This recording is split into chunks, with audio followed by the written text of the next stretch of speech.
Thank you for joining us here at the Covenant Calendar and Prophecy Club. This is a section of the Torah to the Tribes ministry, where we bring you the covenant calendar as Yahuah had, set it up from the beginning for us to enjoy and be able to discern how and when we're supposed to walk out his feasts and count our days, so we can bring wisdom into the body. And also, we're here to show you, or at least reveal some of the prophetic hidden things in the Bible that are usually taught by Brandon.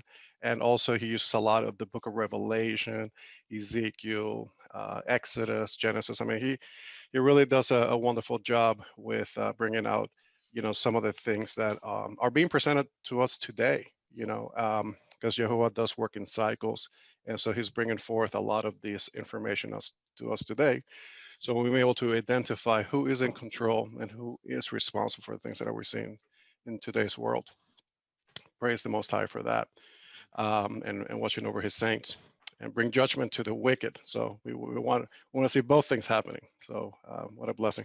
But anyway, so today Brandon is going to continue on a part 7, but actually today is going to be the part 6. So there will be a nice completion of part 7, which he will finish up in about a couple of weeks or so. So I hope that y'all are blessed by this teaching. It is the part 6 of Exodus on my mind.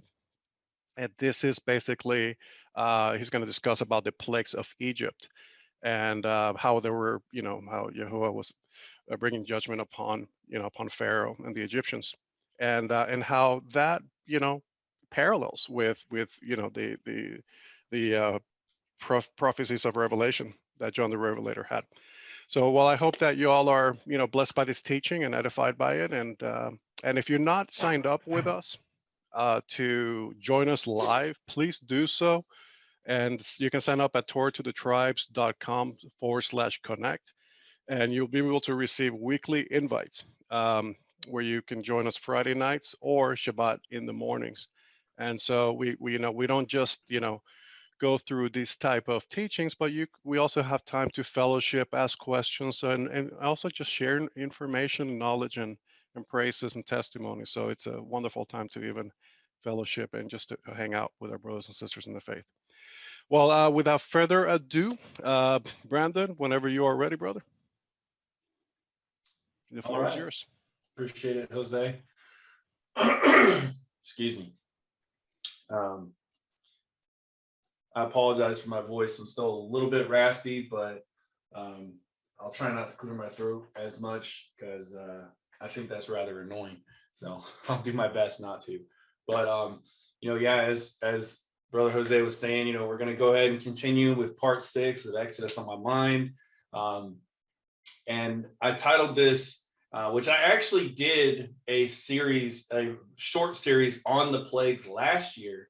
However, all of it didn't get recorded and saved properly. So it's actually a good thing that we're redoing it anyway, because I think it is important to understand these revelations that are here before us. But I titled it last year, I titled it Plague by Plague. So you've heard of announcers play by play, like with basketball or football or something like that. But so to speak, I'm your prophetic announcer, and we're announcing the plague by plague, right? Go from there. So, that's basically so we're going to talk about the plagues of Egypt. Of course, there's 10 plagues. We'll talk about that, and we'll talk about the correlation to some of the 21 plagues in the seals, trumpets, and bowl judgments of the Book of Revelation. And how some of them correlate. And we know we've had this common theme for probably about a year now that we've seen, where there's nothing new under the sun, right? King Solomon tells us that which has been also shall be, and there's nothing new under the sun in Ecclesiastes 1:9.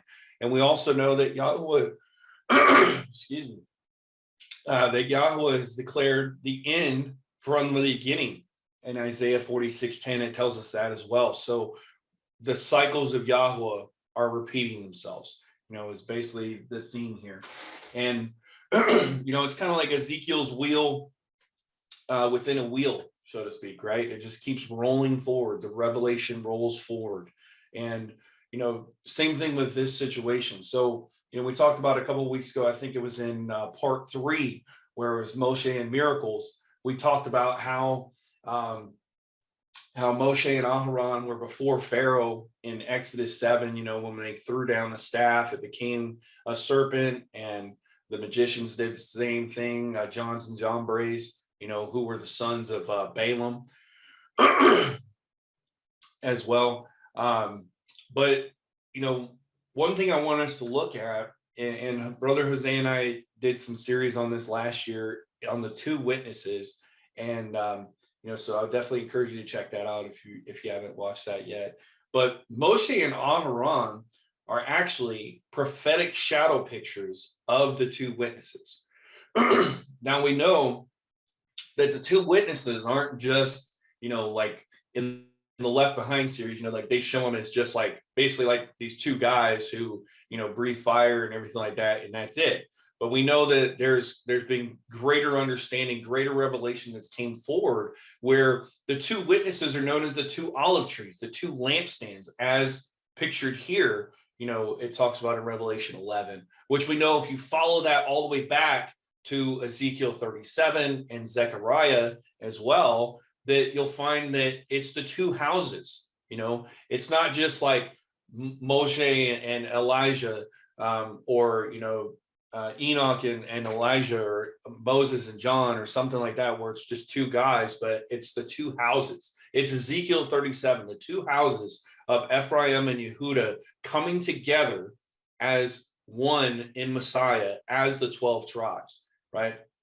So, but Moshe and Aharon are prophetic shadow pictures of that, because they faced off against the magicians, representing, like I said, the false prophet in Pharaoh's court, much like the 2 witnesses when the Ruach HaKodesh is poured out, and basically like we get an upgrade, if you will. Those who are part of that get an upgrade, and then we'll be doing the same thing, because right here, and I would encourage everyone, if you haven't recently read through it, I would encourage you to read through Exodus or Shemot, chapters 7 through 12, and look through the plagues, look through the details, and see what you glean from it, see what you take from it. Because, the 2 witnesses will bring down plagues upon Mystery Babylon, upon modern day Egypt, spiritual Egypt, and the beast system and the beast kingdom. Okay. And, just like it says here in Revelation 11:6, these have power to shut heaven so that no rain falls in the days of their prophecy. And they have power over the waters to turn them to blood, and to strike the earth with all plagues as often as they desire. So what we see here is Yahuah desires to partner and chooses to partner with his creation. He's not asking us to be passive in this. We have a role to play. Just like all the way back in the garden, if you look, he gave Adam dominion over the earth. He gave him authority, shmiha, over the earth, to rule it and reign it, right? And what happened at the fall? He gave it to Satan, right? At the fall, he gave that dominion to Satan, which is why after Yahushua's resurrection, he says at the end of Matthew chapter 28, he says, all authority in heaven and earth has been given unto me. And then he gives us the great commission to go and make disciples and baptize them in his name, right? Why has the authority been given to him? Because he went down and conquered death. He conquered the devil. Right? Genesis 3:15 talks about that he would crush his head and you shall bruise his heel, right? But the point is, and Brother Jose and I have touched on this, where we actually found references to Elijah in 1 Kings 17, starting in verse 1. And if you actually go back and watch the teaching we did on the 2 witnesses, you'll get all 4 of those. But It's referenced in James. It's referenced in the book of Luke in chapter 4. I think it's verse 25 as well. And it actually gives us a time frame that Elijah prophesied for 3.5 years or 1,260 days, and he shut heaven so that no rain fell in the days of his prophecy, right? And then we also know that obviously Moshe had power over the waters of the earth to turn them into blood and to strike the earth with all plagues as often as they desired, right? Which we're going to talk about here in a second. But that's what I'm talking about here, is that Moshe and Aharon can represent, the two witnesses, okay? It's the spirit and empowerment and power of Elijah poured out through the Ruach HaKodesh to do the works of Yahuah and to bring, it's basically like the special forces. It's Yahuah's countermeasure against the beast and the beast's kingdom, all right? So we're not taking this line down is what I'm saying, all right? Don't fear. So, we're going to talk about, the correlation between the plagues of Egypt and the plagues of Revelation, right? So here are your addresses, is what I call them, of, scripture for each plague. So you can have those. I put them in nice and bold because these are smaller. But, of course, we know that plague number 1, water turns into blood. Second plague is frogs. Third plague is lice with gnats. Fourth plague is flies. Fifth plague is disease upon livestock. Sixth plague is unhealable boils. Hail and fire, or hail and brimstone, is the 7th plague. Locusts are the 8th plague. Plague of darkness for 3 days is the 9th plague. And then, of course, the death of the firstborn, which is when, the Passover occurs, right? We know that. So let's take a look here.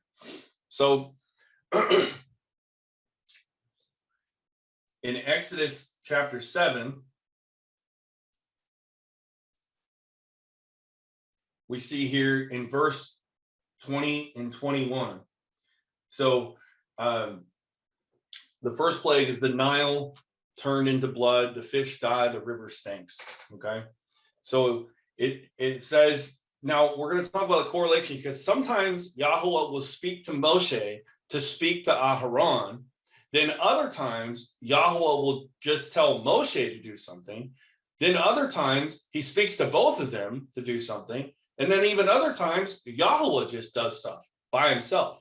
Okay. So there is a interdependency, but also an independency sometimes as well. Okay. So in verse 19, let's start in verse 16, actually. It says, and you shall say to him, this is obviously Yahuah speaking to Moshe to tell Pharaoh, you shall say to him, Yahuah, the Elohim of the Hebrews, has sent me to you, saying, let my people go so that they may serve me in the wilderness. But see, until now you have not listened. Thus said Yahuah, by this you know that I am Yahuah. See, I am striking the waters which are in the river with the rod that is in my hand, and they shall turn to blood. The fish in the river shall die, and the river shall stink, and the Mitzrites shall find it impossible to drink the water of the river.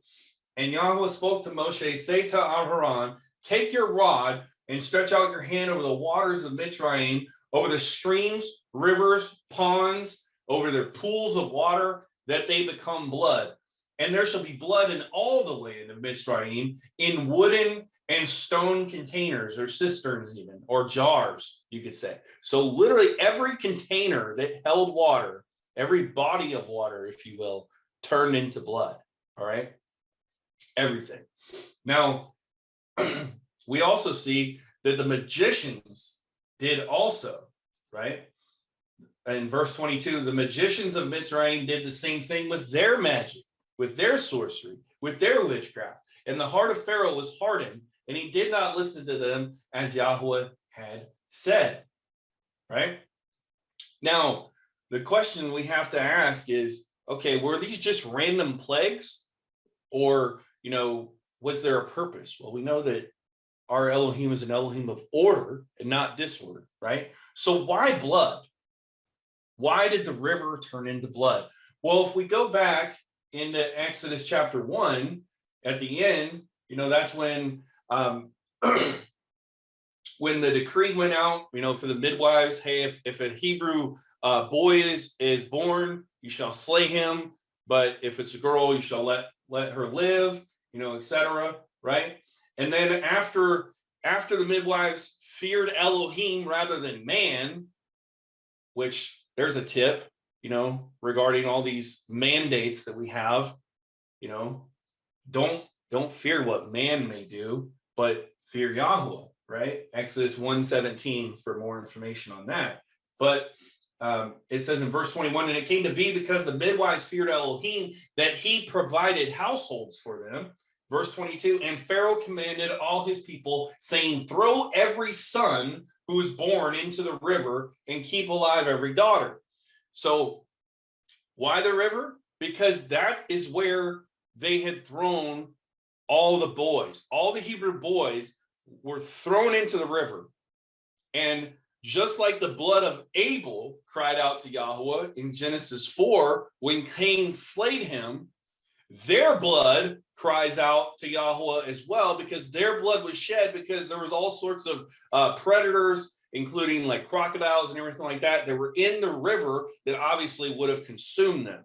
So the water turns into blood as a witness saying, hey, what you thought no one saw, I am seeing. And this is a witness to you that I see, and their blood cries out to me. Just like in the fifth seal, if you look in Revelation 6, there's that cry of judgment. How long, O Yahuah, until you avenge our blood upon the earth, right? Upon those who slain us on the earth, right? It's the same type of cry that's happening there, okay? So that's why blood. Now, a witness to this in the book of Revelation, we find in the second trumpet and also in the third bowl. So we're going to kind of be jumping around a little bit, so bear with me. But you can always go back and watch it, and I have all the addresses of scripture here for you as well. But Revelation 8:8 says, and the second messenger sounded, and what looked like a great mountain burning with fire was thrown into the sea, and a third of the sea became blood, and a third of the living creatures in the sea died, and a third of the ships were destroyed. Okay, so and this is a meme that I got off the internet. Second trumpet, something like a great mountain burning with fire thrown into the sea. Maybe it's tied to wormwood. We don't know. We know there's stuff that comes down from the throne room, right? And a third of the sea turned into blood, a third of the sea creatures die. And they're hypothesizing or postulating that possibly it causes a mega tsunami, and that's why the ships are destroyed. That's definitely possible. I mean, that's not out of the realm of possibility for sure.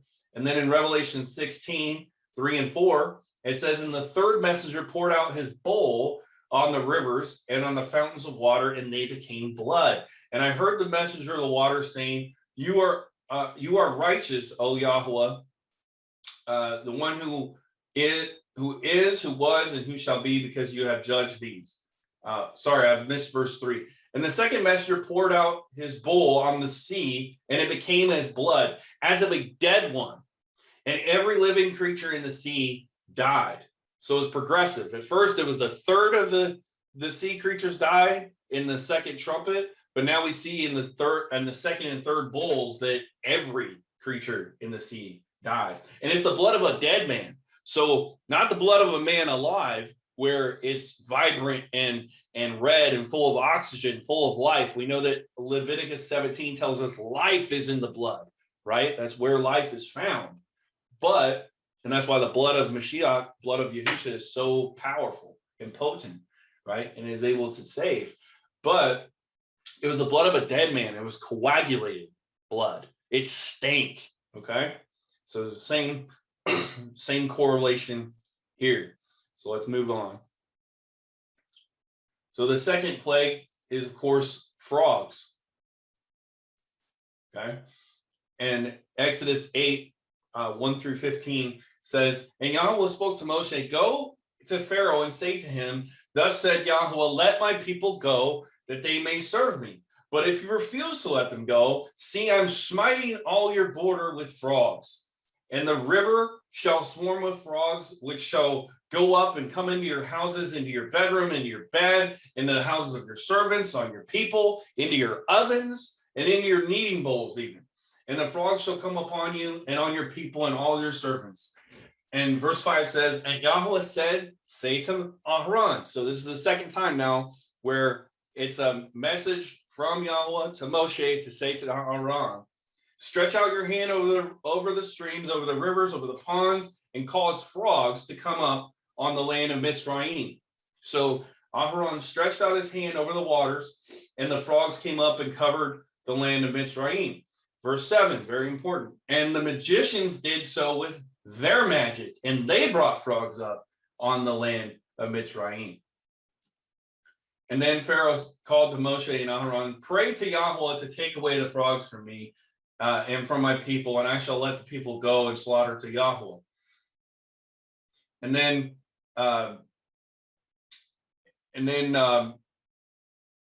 so the magicians did so with their enchantments, their magic as well.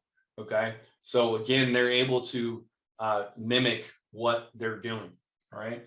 Now, the revelation witness of this is Revelation 16, the sixth bowl, 12 through 16.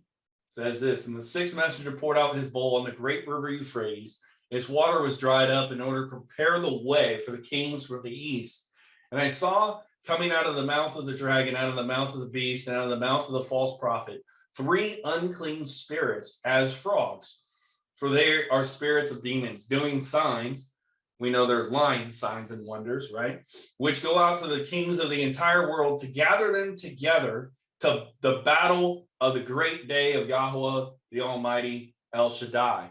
We know it as the Battle of Armageddon, right? So these demonic spirits go out performing lying signs and wonders and cause all the kings of the earth to show up to be slaughtered, is essentially what's going on there, right? And be slaughtered indeed they will. All right. Third plague, lice. Okay. Exodus chapter 8, verses 16 through 19 says this, and Yahuah said to Moshe, say to Aharon, stretch out your hand, your rod again, and strike the dust of the land so that it becomes gnats in all the land of Mitzrayim. And they did so, and Aharon stretched out his hand with his rod and struck the dust of the earth, and it became gnats on men and beasts. And the dust of the earth became gnats in all the land of Mitzrayim. And the magicians did similarly with their magic to bring forth gnats, but they were unable. They were unable. And there were gnats on man and beast. And the magician said to Pharaoh, this is the finger of Elohim. But the heart of Pharaoh was hardened, and he did not listen to them as Yahuah had said. So here's the distinguishing, all right? So we're going to talk about Satan's capacity, Satan's capacity, all right? See, they were able to, change, water into blood, because it's not a creation thing. It's just a change of its environment, right? Maybe they poured like some type of powder in the water and made it look like blood or something like that. But somehow they did turn water into blood, just like Moshe and Aharon did, right? And the same thing with the frogs. They were able to bring the frogs out just the way that Moshe and Aharon were. But that's because they were mimicking. But as soon as creative power is involved, then they can't do anything, because the lying signs and wonders don't work like that. See, Satan has no power to create anything. He can only mimic what Yahuah does, and he can only twist and pervert what Yahuah has created. Because we know that on the seventh day, or at the end of every day in creation, Yahuah saw and it was good, right? So we know that everything that Yahuah created was good. And, but there's many things that Satan mimics and perverts and twists and changes, right? So what was happening here? Now, what's interesting is that it's dust becoming something living. Now, isn't that what Yahuah did in the garden? He said, let us make man in our image, both male and female. He made them, right? And he took the dust of the earth and formed Adam, man, in his image. So he took the dust, something that is lifeless, and made it come to life after he breathed his breath into his nostrils, right? And it became a living soul, a nephesh in Hebrew. So the dust was going from lifeless to something of life in the lice. And that's why the magicians weren't able to do it, because, again, they don't have the power. So they said, that's when they distinguished. They told Pharaoh, this is the finger of Elohim. Like, basically, this isn't, we're in over our heads, is what they were saying. Like, we can't do this. This is above our pay grade, if you will, right? Well, where else have we seen the finger of Elohim? Well, if you look over in Daniel chapter 5 with Belshazzar, he's sitting there and he's taking the the elements of the temple, the golden goblets and everything like that, cups of the temple, and he's sitting there having wine and having all sorts of debauchery in the room of his palace, and all of a sudden he sees the finger on the wall, right? And this was Pharaoh's moment where basically Yahuah was telling him, like, hey, the writing's on the wall. Like, you better recognize who you're dealing with. You said earlier when I sent my servants to you that you don't know who I am, that you've never heard of this Yahuah before, nor will you let his people go. Well, let me introduce myself. This is me. And this is what I'm going to do to you, if not just to you, but to your entire kingdom, if you do not let my people go. So basically, this was Yahuah. This was Pharaoh's sign of, like, hey, you better recognize who you're dealing with, because I'm more powerful than any of your sorcerers and magicians and enchantments and spells and etc. Okay, that's what was going on, and the magicians knew it. Like, this was the sign that the magicians were like, okay, yeah, the writing's on the wall. We're being judged. That's basically what was going on there. All right. Now, the fourth plague. So the fourth plague, there's actually a distinguish that's made. Very important distinguish. So it says in verse 20, and Yahuah said to Moshe, rise early in the morning. So again, this is Yahuah specifically saying to Moshe, not to say to Aharon. We see the difference there, right? But Yahuah said to Moshe, rise early in the morning, stand before Pharaoh as he comes out to the water, and say to him, thus said Yahuah, let my people go, that they may serve me. Or else, if you do not let my people go, see him sending swarms of flies on you, your servants, your people, into your houses, and the houses of Mitzrayim shall be filled with swarms of flies, also on the ground on which they stand. And in that day, I shall separate the land of Goshen in which my people dwell, that no swarms of flies shall be there, so that you know that I am Yahuah, am in the midst. And I shall put distinction between my people and your people. Tomorrow, this shall be a sign. Tomorrow, this sign shall be. And Yahuah did so, and thick swarms of flies came into the house of Pharaoh, his servants' houses, and all the land of Mitzrayim. And the land was ruined because of the swarms of flies. And Pharaoh called to Moshe and Aharon and said, go, slaughter to your Elohim. And Moshe said, it is not right to do so, for we will be slaughtering the abomination of the Mitzrites to Yahuah our Elohim. See, if we slaughter the abomination of the Mitzrites before their eyes, would they not stone us? Let us go 3 days' journey into the wilderness, then we shall slaughter to Yahuah our Elohim as he commands us. And Pharaoh said, I'm letting you go, then you slaughter to your Elohim in the wilderness, only do not go very far away. Pray for me. And Moshe said, see, when I leave you, I shall pray to Yahuah, and tomorrow the swarm of flies shall depart from Pharaoh, from his servants and his people, but do not let Pharaoh deceive, and not let the people go to slaughter to Yahuah. And Moshe went out from Pharaoh and prayed to Yahuah, and Yahuah did according to the word of Moshe and removed the swarm of flies from Pharaoh and from his servants and from his people, and not one remained. But Pharaoh hardened his heart this time as well and did not let the people go. So you see, Yahuah wants to partner with his creation. All right. Now, last year, I really felt that where we were at was that earlier last year, before things really got kicked off, so to speak, with the whole COVID thing, was we were at that point where in Revelation 4 and 5, where it talks about where there's the agreement, there's a cry of agreement in heaven that you are worthy to take the scroll and to loose its 7 seals because you were slain. It's that cry of agreement from the hosts of heaven to the one who was slain, the Lamb, right? You are worthy to take the scroll and to loose its 7 seals. Why? Because you were slain.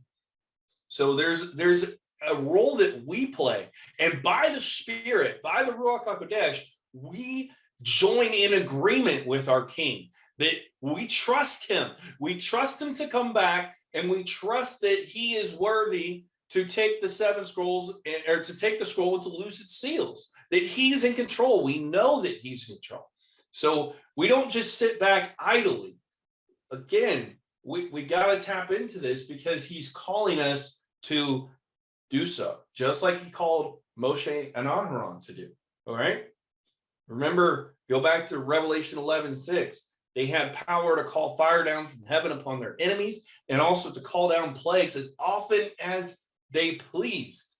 So we have an important role to play for sure. But let's talk about this. So in that day, so before this, the first 3 plagues, the blood, that was experienced, that even affected the waters of Goshen, right? Where the Israelites or the Hebrews stayed. The frogs, that affected also those in Goshen as well. The gnats, that also affected those in Goshen as well. But this is the first time where there's a distinguishing. In that day, I will set apart my people from where my people dwell. No swarms of flies shall be there, in order that you know that I am Yahuah in the midst of the land. I will make a difference between my people and your people. Tomorrow this shall be a sign. Now, a revelation that he recently gave me, I think it was last week or maybe the week before, is that if we want the benefits and protection of Goshen, we had better be set apart, Kodesh, holy, from Egypt, like Goshen was. Because guess what? If the Israelites, if the Hebrews would have been hanging out in Egypt with Egypt, then would they have been set apart? Would they have been protected? Or would they have been succumbed to the plagues just like Egypt did? Well, we know Revelation 18:4 says, come out of her, my people, lest you face her plagues as well. That's the call, the clarion call that we've been talking about. Come out of her, my people, set yourselves apart. Be holy as I am holy, as this Torah portion this week has even talked about. That's what it's all been about, all throughout the scriptures that we've been reading. Be holy, be Kodesh as I am Kodesh, right? So and this is the setting apart here in the book of Revelation. There's not necessarily a plague about flies, but there is the set apartness, right? It says in Revelation 7:1-8, the 144,000 are sealed. Yasharel is sealed. 7, verse 2 and 3. Then I saw another angel ascending from the east, having the seal of the living Elohim, and he cried out with a loud voice to the 4 angels to whom it was granted to do harm the earth and the sea, saying, do not harm the earth and the sea of the trees until we have sealed the servants of Elohim on their foreheads. So just like the beast has his mark or his seal, Yahuah has his. And in Song of Solomon chapter 8, it's a declaration from the beloved to King Solomon, which is a representation of the bride to Yahushua, saying, I have set you as a seal upon my heart, as a seal upon my arm. For there is love that it is strong as death, and jealousy demanding as the grave, and many waters cannot quench this love. That's what it talks about. I think it's chapter 8, verse 6, I want to say. So if you have set him as a seal upon your heart, if you have went into that place of intimacy, that place of prayer, that place of worship, that place of fellowship with him, then you are his and he is yours, right? And you're not, you're Kodesh, you're set apart. That's what it's all about. That's why we came out of the Christian church, the religions of Babylon and everything else, right? That's what it's all about, being Kodesh, be set apart. All right, plague number 5, pestilence upon the livestock. Excuse me. Pestilence upon the livestock. Yahuah said to Moshe, go into Pharaoh and speak to him. Thus said Yahuah, the Elohim of Hebrews, let my people go so that they serve me. If you refuse to let them go and still hold them, see, the hand of Yahuah is upon your livestock in the field, on the horses, the donkeys, the camels, and on the cattle and on the sheep, a very grievous pestilence. And Yahuah shall separate between the livestock of Yasharel and the livestock of Mizraim. Let no matter die of all that belongs to the children of Israel. And Yahuah set an appointed time and Moedim, saying, tomorrow Yahuah is going to do this word in the land. And Yahuah did this word on the next day, and all the livestock of Mizraim died, but the livestock of the children of Yasharel, not one died. Then Pharaoh sent, and see, not even one of the livestock of the Israelites was dead, but the heart of Pharaoh was hardened, and he did not let the people go. So Pharaoh had to see for himself, like, hey, is Yahuah a man of his word, so to speak? So he sent messengers to go and check in Goshen to see if their livestock died or not. So he, again, even with a plague upon livestock, he sets apart those who are his and those who are not. He makes a difference between Israel's livestock and Egypt's livestock. All right. Nothing died that belonged to them. Okay. So where do we see this also? Well, if we were to look at the third and fourth seals here in Revelation chapter 6, we see, the famine that comes to the black horse, and then we also see the pestilence or the pale horse. It's multifaceted. It says that he who sat on it had the name Death, and Hades followed him, and authority was given him over the earth to kill with sword, with hunger, with death or pestilence, and by the beasts of the earth. So again, there's a differentiation there, right? And this is what I want to do just real quick is I want to give you some hope. I'm all about giving you some hope, giving you a focal point to look at, which is why what's interesting is I went back and watched the short teaching I did last year on this, and I had talked about how Revelation 4 and 5 is right there so that we know that's a focal point on what to focus on when literally all hell is breaking loose around us. Because we either have a choice, we have a choice to make.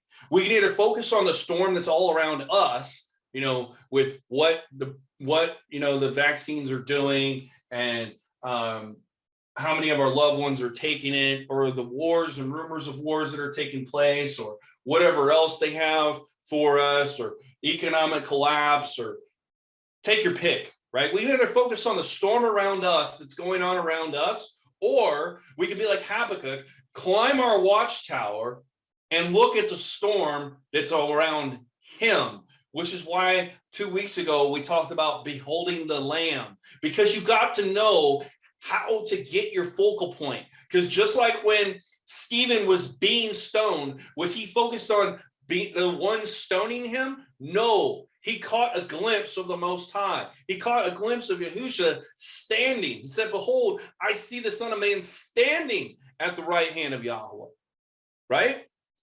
And he had the face of like an angel. So even in the midst of everything going around, we can still have peace. We can still have shalom, the shalom that passes all understanding. It guards our hearts and minds. And that's why we have to learn how to gaze. That's why I've been trying to teach y'all how to gaze, how to engage with the Ruach HaKodesh, how to get into that place of prayer, that place of intimacy where you will not be shaken. All right? Psalm 91 says, he who dwells in the secret place of the Most High, who abides in the shadow of the Almighty, El Shaddai. He is saying of Yahuah, my refuge, my stronghold, my Elohim in whom I trust. He delivers you from the snare of the fowler, from the destructive pestilence. He covers you with his feathers, and under his wings you take refuge. His truth is a shield and buckler. You are not afraid. You are not afraid of the dread by night, or the arrow that flies by day, or the pestilence that walks in darkness, of destruction that ravages at midday. 1,000 shall fall at your side, and 10,000 at your right hand, but it does not come near you. Only with your eyes will you look and see the reward of the wicked. Because why? You have made Yahuah, my refuge, the Most High, your dwelling place. No evil befalls you. A plague does not come near your tent, for he commands his messengers concerning you to guard you in all of your ways. They will bear you up in their hands, lest you dash your foot against a stone. You tread upon lion and cobra and young lion and serpent and trample underfoot. And this is the message that Yahuah says to us, that he gave to David to give to us. Because he cleaves to me in love, therefore I deliver him, and I set him on high, because he has known my name. When he calls upon me, I will answer him. I am with him in distress. I will deliver him and esteem him. With long life, I will satisfy him and show him my deliverance. Didn't Yahushua say, lo, I am with you always, even to the end of the age, or the end of the earth, right? Hallelujah. So you shall not be afraid of the terror by night. You shall not be afraid of the arrow, the missiles that fly by day, nor the pestilence that walks in darkness, nor the destruction that lays waste at noonday. So don't worry. Don't have fear. Have faith. Those are our two options, right? All right, let me hurry up. Plagues. Number 6, boils. Exodus chapter 9, verses 8 through 12. It says, whoops, that was Genesis. I almost read Genesis. There we go. Boils. And Yahuah said to Moshe, fill your hands with ashes from a furnace, and let Moshe scatter it towards the heavens before the eyes of Pharaoh. And it shall become fine dust in all the land of Mitzrayim, and it shall cause boils to break out on sores of man and beast in all the land of Mitzrayim. And this time it knocks the magicians even off their feet. It says, so they took ashes from the furnace and stood before Pharaoh, and Moshe scattered them towards the heavens, and they caused boils and breaking out in sores on man and beast. And the magicians were unable to stand before Moshe because of the boils. For the boils were on the magicians and on all the Mitzrites. But Yahuah hardened the heart of Pharaoh, and he did not listen to them. And as Yahuah had said to Moshe. Okay, and what is our reference here? Well, we know in Revelation 16:2 that those who take the mark of the beast, they get the wrath, the bowls of wrath, so to speak, right? Then the first messenger went and poured out his bowl upon the earth, and a foul and loathsome sore came upon the men who had the mark of the beast and those who worshipped his image. Now, what's interesting is if you look at some of these reactions or side effects, as they call them, of some of these jabs, you know, people who've taken the Pfizer, AstraZeneca, J&J, and Moderna, you know what I'm talking about, they've actually been having these loathsome sores and boils because they took the mark of the beast that defiled their temple. So are we seeing this already happening now, where they're having these boils, these loathsome sores that they can't get away from? Very interesting for sure. Plague number 7, hail, fire and brimstone, if you will, right? It says in verse 13, rise early in the morning, stand before Pharaoh and say to him, thus said Yahuah, the Elohim of Hebrews, let my people go so that they may serve me. For at this time I am sending all my plagues unto your heart and on your servants, on your people, so that you know there is no one like me in all the earth. Before you didn't even know my name, but I'm introducing myself very well. Now, if I had stretched out my hand and struck you and your people with pestilence, then you would have been cut off from the earth. So basically he's saying you ain't seen nothing yet. Now I'm really getting started. And for this reason, this right here, and I didn't even touch on this last night, so y'all are getting bonus material. And for this reason, I have raised you up. Why? In order to show my power and in order to declare my name in all the earth. That is why the end time Pharaoh of the Antichrist, the Anti-Messiah, is raised up to show Yahuah's power and declare his name in all the earth, just like he's raised up Pharaoh during this time, during the plagues. You still exalt yourself against my people, and that you do not let them go. See, tomorrow about this time, I'm causing heavy hail to rain down, such as not been seen in Mitzrayim from the day of its founding until now. Now sin, bring your livestock to safety, all that you have in the field, for hail shall come down on every man and on every beast which is found in the field, and is not brought home, they shall die. And it says, skip down to verse 22, it says, stretch out your hand towards the heavens, and let there be hail in all the land of Mitzrayim, on man and beast, and on every plant of the field throughout the land of Mitzrayim.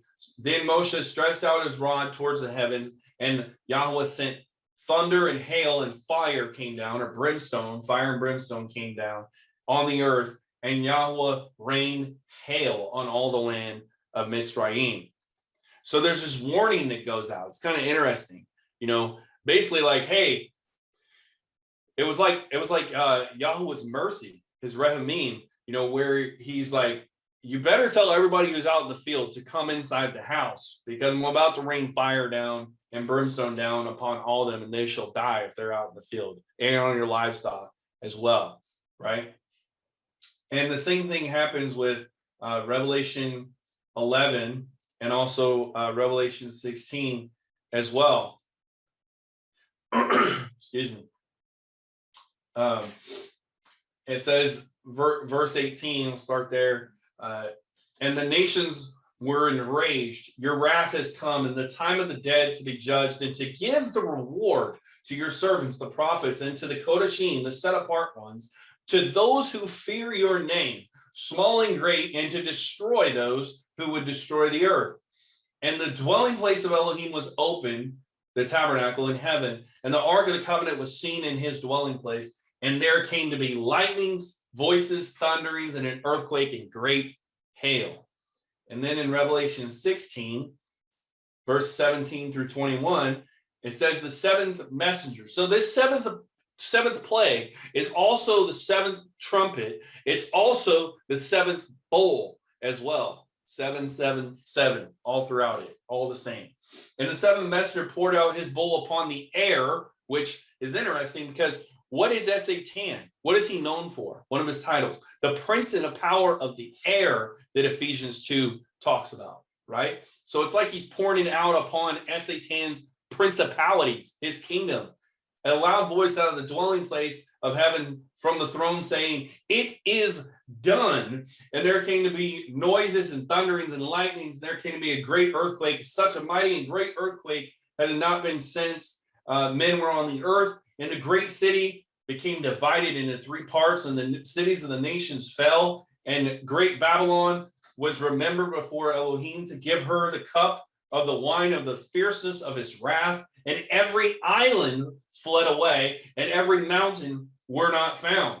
And great hail fell upon men, every hailstone about the weight of a talent, and men blaspheming Elohim for the plague of hail, because that plague was exceedingly great.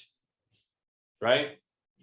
I mean, can you imagine every island being removed from its place and every mountain not being found anymore? What kind of power that is?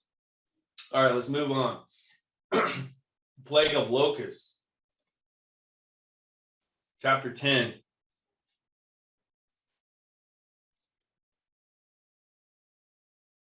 It says, and Yahuah said to Moshe, go into Pharaoh, for I have hardened his heart and the hearts of his servant. So that now I show these signs of mine before him, and that you relate in the hearing of your son and your son's son what I have done in Mitzrayim, and my signs which I have done among them, that you shall know that I am Yahuah. And Moshe and Aaron came to Pharaoh and said to him, thus said Yahuah, Elohim of Hebrews, tell when shall you refuse to humble yourself before me? Let my people go so that they may serve me. Or else, if you refuse to let my people go, see, tomorrow I'm bringing locusts within your borders, and they shall cover the surface of the land, so no one was able to see the land. They shall eat the rest of what has escaped, which remains from the hail, which I sent earlier, just before, and they shall eat every tree that grows up out of the field. Then they shall fill all your houses and the houses of all your servants and all the Mitzrites, which neither your fathers nor your fathers' fathers have seen since the day that they were on this earth to this day. Then he turned and went out from Pharaoh. And even Pharaoh's servant said this. And Pharaoh's servant came to him and said, till when would this one be a snare to us? Let the men go, so that they may serve their Yahuah, their Elohim. Do you not yet know that Mitzrayim is destroyed? So even his servants were saying, like, dude, let him go. Like, our kingdom is destroyed. Your kingdom is destroyed. But pride was in his heart. It was hardened. He couldn't even see that it had gotten that bad. Now, if you look in the book of Joel, in Joel chapter 1, you'll see locust armies there as well.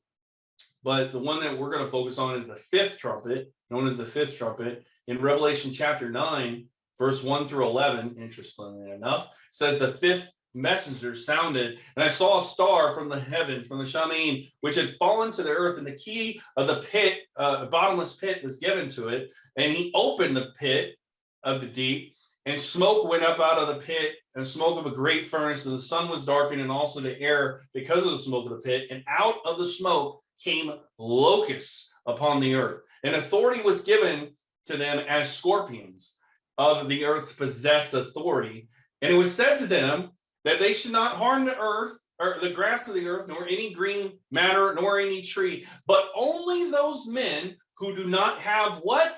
The seal of Elohim upon their foreheads. And it was given to them that they should not kill them, but to torture them for 5 months. And their torture was like the torture of a scorpion when it stings a man. And in those days, men shall seek death and shall not find it. They shall long to die, but death will flee from them. And then if you skip down, it says, and verse 10, and they have tails like scorpions and stings, and in their tails their authority to harm men 5 months. And they have a king over them, the angel of the bottomless pit, whose name is in Hebrew is Abaddon, but in Greek has the name Apollyon. Now, what's really interesting is that right now, with CV19, if you break it down, and I know I've done this before, but I'm just going to do it again real quick. If we break down the word COVID in the 19, it literally is talking about this. You have the C.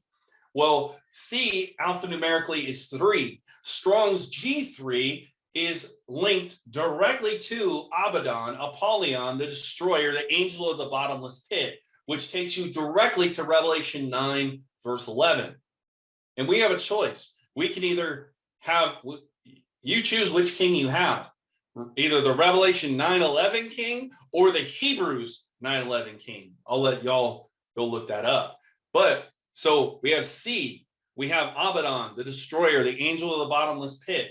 We have Ovid, which in Latin means sheep or the sheep, right? So you have COVID right there. Then you have 19, Strong's 19 in the Hebrew means to slaughter. So you literally have COVID-19 means Abaddon, the destroyer, the angel of the bottomless pit, the sheep to the slaughter. And what do we have right now?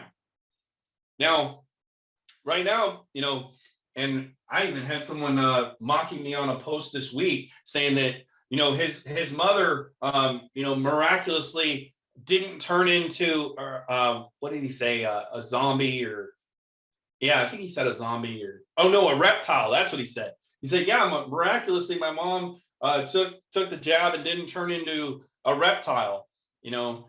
And it's like, okay, y'all think it's funny to play with the Most High. No, it's not. Because what's going to happen is, just like right now, it's a delayed judgment, okay?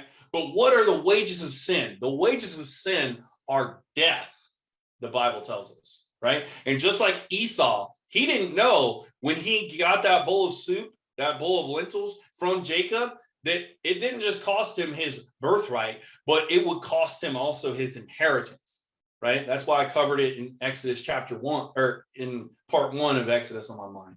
Right? We also look at Samson. Well, Samson, he went to do what he had done before, but the spirit had left him and he knew it not until he tried to do what he did before. But there's going to be a day, beloved, there's going to be a catalyst that sets off whatever it is. And then these men and women who have taken the mark of the beast, they are going to long for death, and death will flee from them. They will long to die and won't be able to. And they will be tortured, just like it says in the Bible in Revelation 9, verse 1 through 11, for 5 months. So is it worth it to tempt the Most High? No, it's not, in my opinion. Plague 9, darkness. Exodus chapter 10, verse 21 through 29 says this. And Yahuah said to Moshe, stretch out your hand towards the heavens and let there be darkness over the land of Mitzrayim, a darkness which is felt. So it wasn't just a physical darkness, but it was also most likely a spiritual darkness as well. And Moshe stretched out his hand towards the heavens, and there was a thick darkness in all the land of Mitzrayim for 3 days. They did not see one another, nor did they arise from this place for 3 days, while all the children of Israel had light in their dwellings. Hallelujah. And Pharaoh called to Moshe and said, go, serve Yahuah, only leave your flocks and your herds behind. Let your little ones go with you too. But Moshe said, you yourself are to provide for us with slaughterings and burnt offerings to prepare for Yahuah our Elohim. And our livestock are to go with us too. Not a hoof is to be left behind. For we have to take some of them to serve Yahuah our Elohim. And ourselves do not know with what we are to serve our Yahuah our Elohim until we come there. However, Yahuah hardened Pharaoh's heart, and he would not let them go. And Pharaoh said to him, get away from me, watch yourself, and see my face for no more. For in the day you see my face, you die. And Moses said, you have spoken rightly. Never again do I see your face. So, go back. So we have here, again, the distinguishing of darkness of the land. Now, in the movie, I love in the movie of The Prince of Egypt, where it actually shows all the darkness coming upon the land during this plague. But then off in the distance, you see this glowing light, because like it says, he differentiated, because ever since the 4th plague, Israel has been Kodesh. They've been set apart. The land of Goshen's been set apart. So every plague that was felt in Mitzrayim was not felt in Goshen. It was set apart ever since the 4th plague. Right? The children of Israel had light in their dwellings. Of course they did, because Yahushua is the light of the world, right? He's the light. That's the light that they had. They had him in them. right? So then we look over here at Revelation 8, 12, and 13. It says, and the fourth messenger sounded, and a third of the sun was struck, and a third of the moon, third of the stars, so that a third of them were darkened, and a third of the day did not shine, and likewise the night. And I looked, no, I'll skip that one. I don't even need that. But it was Revelation 8, 12. And then 16, verse 10 and 11 says this, and they blasphemed, and the fifth messenger poured out his bowl on the throne of the beast and on his kingdom, and it became darkened. And they gnawed their tongues from pain and blaspheming the Elohim of the heaven for their pains and their sores, and did not repent of their works. Okay?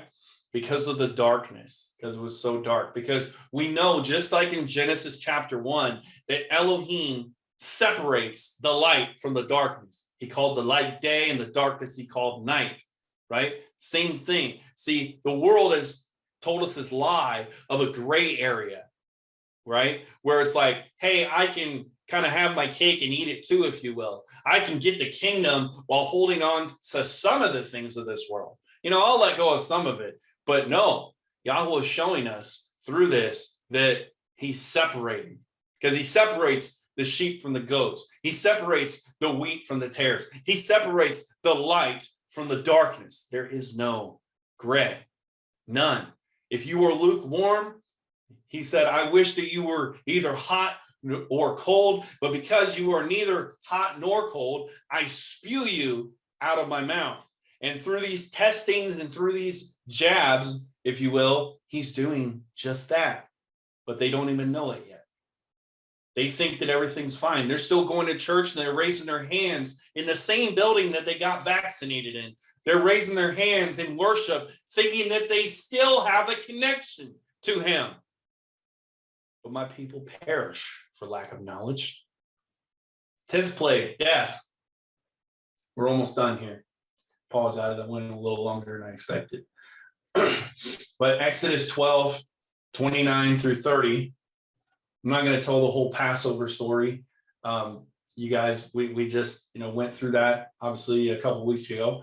But I'll tell what's pertinent to right here. And it came to be at midnight that Yahuah smote all the firstborn of the land of Mitzrayim, from the firstborn of Pharaoh, who sat on his throne, to the firstborn of the captive who was in the dungeon, and all the firstborn of the livestock.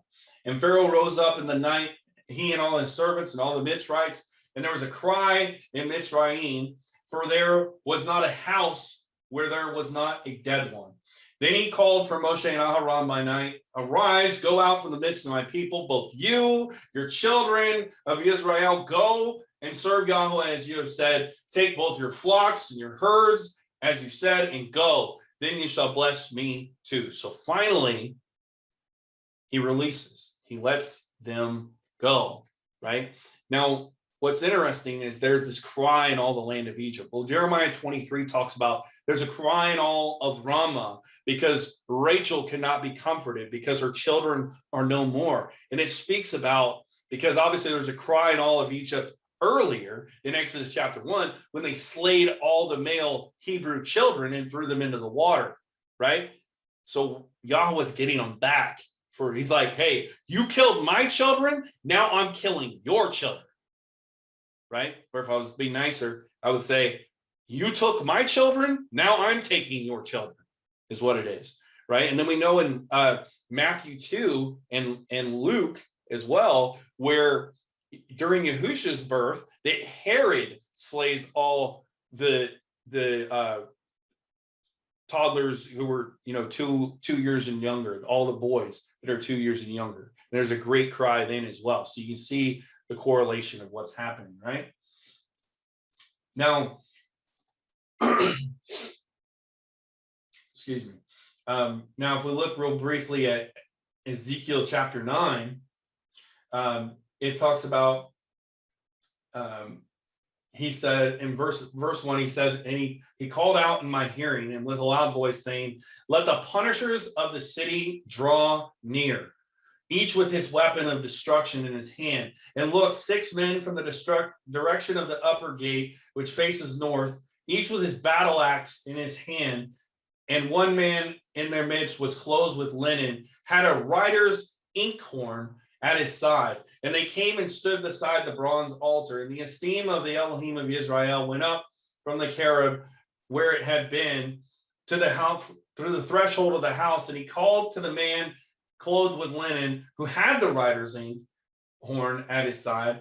And Yahuah said to him, pass on into the midst of the city, into the midst of Jerusalem, and you shall put a mark on the foreheads of all the men who sigh and cry over all the abominations that are done within it. And to the others he said in my hearing, pass on into the city after him and smite. Do not let your eye pardon nor spare. Slay to destruction the old, the young men, the maidens, the children, and the women, but do not come near anyone who has upon whom is the mark, and begin at my set apart place. So they began with the elders who were in front of the house. So the destroyers are sent. They slay the old, the young, the women and children, etc. during Ezekiel chapter 9 here. But now Matthew did a teaching on this, how he talked about how, see, you either are marked with the blue ink,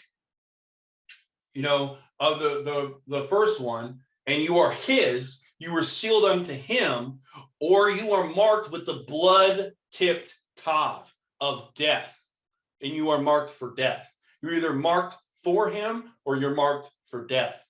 The choice is ours upon how we respond, how we obey, right? And we know we talked about the pale horse, that Revelation 6:8, a quarter of the earth perishes from sword, famine, pestilence, and the beasts of the earth. And we also know that the 4 angels that are bound in the river Euphrates, that they were released in Revelation chapter 9, verse 14 through 15. It says, and the 6th messenger sounded, and I heard a voice from the 4 horns of the golden altar, which is before Elohim, saying to the 6th messenger who had the trumpet, release the 4 messengers, those who have been bound at the river Euphrates, and the 4 messengers those having been prepared for the day, hour, month, and year, were released to kill a third of mankind. So again, death is coming for those who don't serve him, who don't fear him, right? Those who are playing games, death is coming. So here is a kind of a quick detailed comparison that I got off the internet, a side-by-side, nice and neat, that you can look at for your further reference. You can see how the plagues are tied here and the addresses of where you find them in Revelation. And then how the 3rd and 4th plague, there's no mention of, gnats, there's no mention of flies. Pestilence, there's no mention of a plague of pestilence upon livestock, but livestock may die off with crops getting ruined, with the black horse of famine, and food gets too expensive, etc. The festering boils, we talked about that, festering ugly, loathsome sores upon those who take the mark of the beast. Hail and lightning, you can see all those. The locusts, we talked about that. The darkness, kingdom of the beast plunged into darkness, which is what he did to Pharaoh. Death of 1/3 of the human race from the 4 angels of death, right? But real briefly, let's talk about why he did this. Why did he use the plagues that he used? Well, if you look here, Canum is the guardian of the river's life source. Happy was the spirit of Nile. Osiris was Nile was his bloodstream. So this plague was able to be duplicated by the Egyptians. It occurs in Goshen, where the Israelites lived, and dead fish and putrid smell took place. The frogs, well, Happy and Heck were a frog goddess to Egypt, and both related to fertility, much like Ishtar. We know her as Easter or Ashtaroth, the bare-breasted fertility goddess, as Matthew would say, right? Duplicated again by the Egyptians, occurs in Goshen, where the Israelites lived. LICE, well, Seb was the god of the earth, or the earth god of Egypt, not duplicated by the Egyptians, as I stated.